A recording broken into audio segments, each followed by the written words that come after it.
هلا وشلونكم؟ تعرفوا قد ياسي من الأطباق التركية الشهيرة تتقدم بالمطاعم، طعمها كلش طيب وطريقتها كلش سهلة.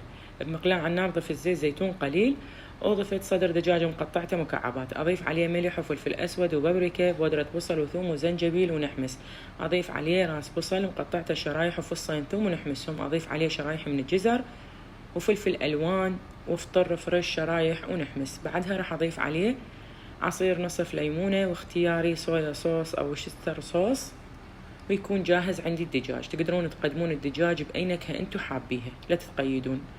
راح نسلق المعكرونة بالطريقة المعتادة، بعدها أصفيها وأضيف عليها علبة كريمة طبخ، وأضيف عليها ملح وفلفل أسود وأريغانو، ونقلبها وتكون جاهزة عندنا بهالشكل هذا.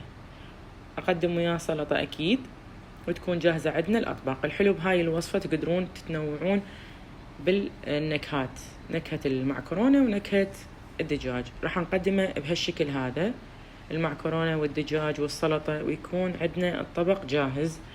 ما أحكي لكم كلش طيب ومشبع بنفس الوقت، جربوه راح تحبوه متأكدة. علينا وعلى عيونكم بألف ألف عافية.